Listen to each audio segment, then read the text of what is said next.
সাবা বলছি।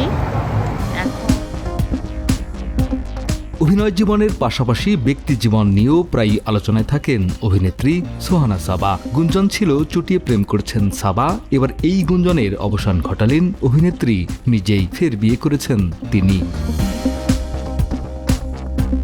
খোঁজ নিয়ে জানা গেছে তার স্বামীর পুরো নাম ফয়সাল সামাদ। তিনি রপ্তানিমুখী তৈরি পোশাক শিল্পের ব্যবসার সঙ্গে যুক্ত। জানা গেছে ফয়সাল সামাদ সাভারটেক্স গ্রুপ ও সুরমা গার্মেন্টস লিমিটেডের ব্যবস্থাপনা পরিচালক। তিনি তৈরি পোশাক শিল্প মালিকদের সংগঠন বিজিএমই এর পরিচালক।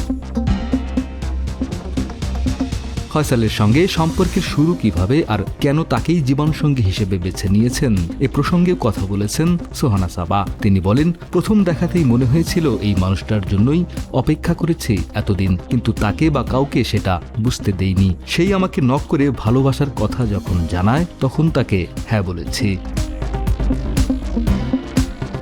সাবা আরও জানান, ফয়সালের সঙ্গে তার প্রেমের সম্পর্ক ছিল 5.5 বছরের এবং 1.5 বছরের বেশি সময় আগে নিজেদের বাসায় পারিবারিক আয়োজনে বিয়ের আনুষ্ঠানিকতা সম্পন্ন হয়েছে।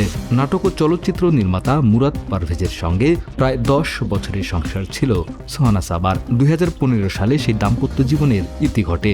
বিচ্ছেদের পর একমাত্র সন্তানকে নিয়েছিল তার জীবন।